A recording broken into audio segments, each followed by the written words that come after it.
ሰላም እንዴት ናችሁ? ከቢኤች ቲቪ መልካም ቅዳሜ እንዲሆንላችሁ መልካም ባንድ እንዲሆንላችሁ ተመኘው። ዛሬ ግን ቼልሲ እንግዲህ ያደረገው ጨዋታ በጣም አስቀያሚ ጨዋታ ነበር። እውነት ለመናገር እድልም አንዳንዴ ያስፈልጋል እንደዚህ አይነት ጨዋታዎችን ለማሸነፍ፣ ግን ቼልሲ እድልም አልነበረውም ዛሬ።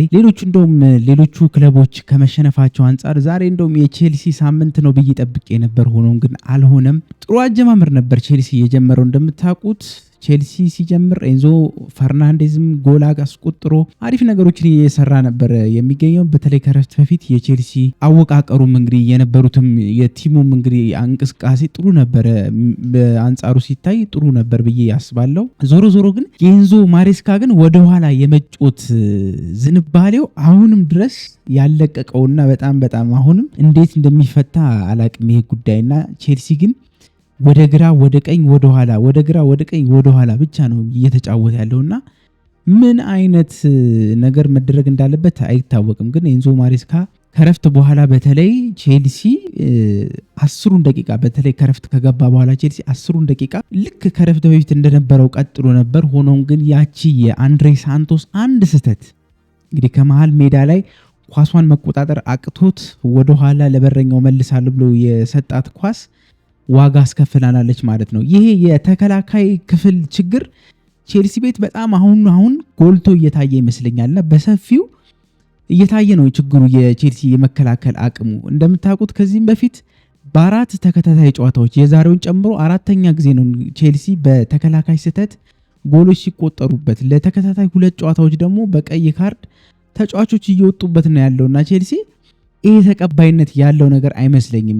ከልጆቹም እንግዲህ ልምድ አንሷቸዋል ማለት ይቻላል። ዞሮ ግን ልምድ ባይኖረውም ከአንድ ቼልሲን ወክሎ ከሚጫወት ተጫዋች እንደዚህ አይነት ነገር አይጠበቅም።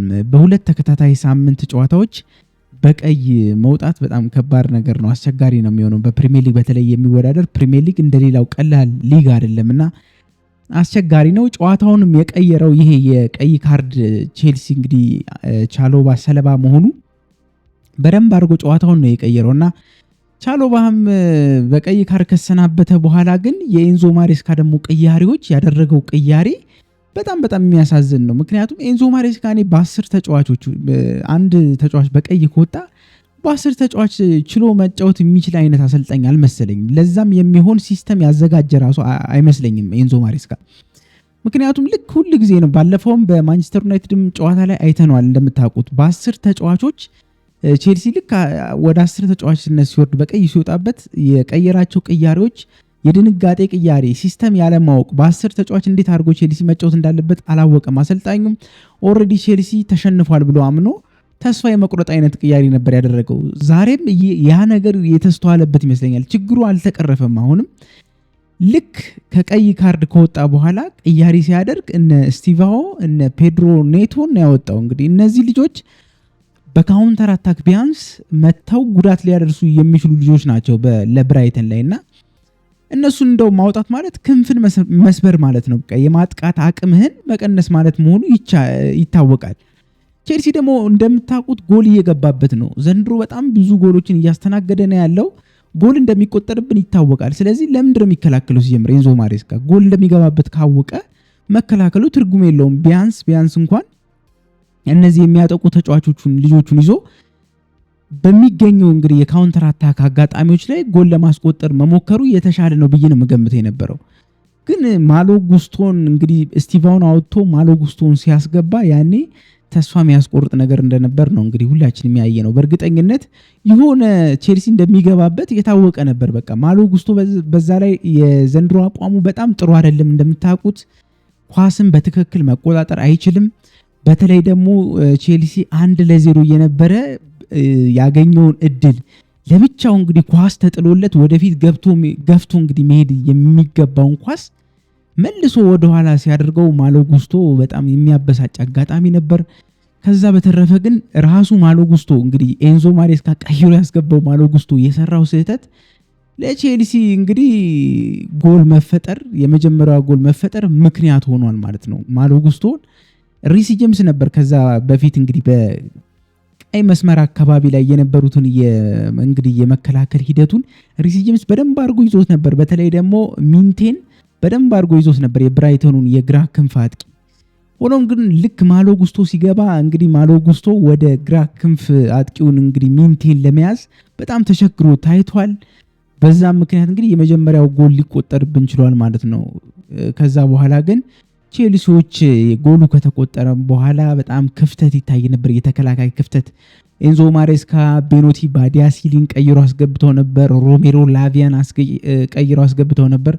ሆኖም ግን ሁለቱም ምንም ለውጥ ሊያመጡ አይችሉም። እንደውም ብሶበት ነው የታየው የቼልሲ የመከላከል አቋም እና በዛ አንጻር በጣም ኤንዞ ማሬስካ በተለይ በቀይ ተጫዋቾች በሚወጡበት ጊዜ ምን አይነት ሲስተም ይዤ እገባለሁ የሚለውን ነገር ያወቀ አይመስለኝም። ኦሬዲ ሁል ጊዜ እንደተሸነፈ አይነት አይምሮ ይዞ ነው የሚገባውና ይሄ በጣም አስቸጋሪ ነገር ነው። ከጨዋታው በኋላ እንደውም ኤንዞ ማሬስካ በጋዜጣዊ መግለጫ ላይ ምንድነው ያለው? መልበሻ ክፍል ተሸንፈን እንደገባን ለተጫዋቾቼ ያልኳቸው ነገር ምንድነው፣ እንደዚህ አይነት ስጦታ ለተቃራኒ ክለብ እንደዚህ አይነት የስጦታ ፕሪሚየር ሊግ ላይ መስጠት የለባችሁም፣ የጎል ስጦታ። እኛ ግን አሁን ለጊዜው እንደዛ እያደረግን ያለ ነው። ካስታወሳችሁት በብሬንፎርድ ጨዋታም እንደዚሁ በራሳችን በሰጠነው ስጦታ በፈጠርነው ክፍተት ምክንያት ነው የጭንቅላት ጎል አስቆጥረው በአቻ ውጤት ሊጠናቀቅ የቻለው። ከዛ በኋላም እንግዲህ በቻምፒዮንስ ሊግ እንደምታስታውሱት በባየር ሙኒክ 3-1 ቼልሲ በተሸነፈበት ጨዋታ ላይ ቼልሲ በራሳችን እንግዲህ ያስተናገድናቸው ፔናልቲዎች ከዛም በመቀጠል ደግሞ በተከላካይ የተሰሩ ስህተቶች ቼልሲን ዋጋ እንዳስከፍሉት ይታወቃልና እነዚህ ነገሮች መስተካከል መቻል አለባቸው። ኤንዞ ማሬስካ በጣም በዚህ ሰዓት ስጦታ እየሰጠን ነው ለተቃራኒ ቡድን ጎል አግቡ እያልን ራሳችን የምንሰራው ስህተት ዋጋ እያስከፈለን ያለውና ይሄ ነገር ካልተስተካከለ በእንግሊዝ ፕሪሚየር ሊግ ላይ እንዴት አድርጎ መቀጠል ይቻላል ሲሉ ነው የመለሱትና ከዛ በኋላም የቼልሲ ባለቤቶች በነገራችን ላይ እነ ቤዳድ ኤግባሂም መልበሻ ክፍል ላይ ነበሩ። ስለዛም ጉዳይ ሲጠየቁ ኤንዞ ማሬስካ ግን ያው መልበሻ ክፍል ላይ ቢሮ አላቸው እነሱ እዛ ገብተው እንግዲህ ሌላ ጊዜም እንደተለመደው እንደምንነጋገረው ከጨዋታ በኋላ የተለያዩ ነገሮችን ተነጋግረናል፣ ዞሮ ግን ምንም የተለየ ነገር አይደለም ብለው ነው የተናገሩት። ግን ይታይ ነበር ዛሬ እንደውም ቴሌቪዥኑ ላይ ሲታይ እነ ኤግባሂ በጣም ተበሳጭቶ ነበር የቼልሲ ባለቤቶች። ምክንያቱም እኔም እነሱም ቢሆን መበሳጨቴ የሚቀር ነገር አይመስለኝም። ይህን ያክል ገንዘብ ወጥቶበት ተጫዋቾቹ በወጣትና በተለይ ደግሞ ጥሩ የሆኑ ተጫዋቾች ናቸው። እውነት ለመናገር ታለንት የሚያንሳቸው አይነት ተጫዋቾች አይደሉም የቼልሲ ተጫዋቾች። ከዛ አንጻር ግን ኤንዞ ማሬስካ በቂ ነገር እያደረገ አይደለም። ይሄ ነገር የግድ በአፋጣኝ መሻሻል ያለበት ይመስለኛል። ማይሻሻል ከሆነ ግን ኤንዞ ማሬስካ አሁን ትንሽ ንፋስ እየገባው ይመስለኛል። በቼልሲ ቤት ያለው የቆይታው ነገር ንፋስ እየገባው ነው።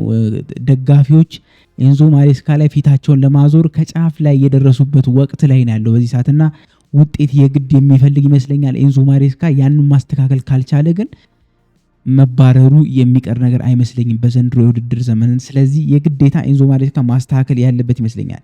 በሌላ በኩል ትንሽ ደግሞ የሚያበሳጨው ምን መሰላችሁ? እኛ የገዛናቸውን ተጫዋቾች ካያችኋቸው አብዛኛዎቹ ከብራይተን ነው። እንደምታውቁት እነ ሞይሰስ ካይሴዶ፣ እነ ጃኦ ፔድሮ ብዙ የብራይተን ተጫዋች ገዝተናል።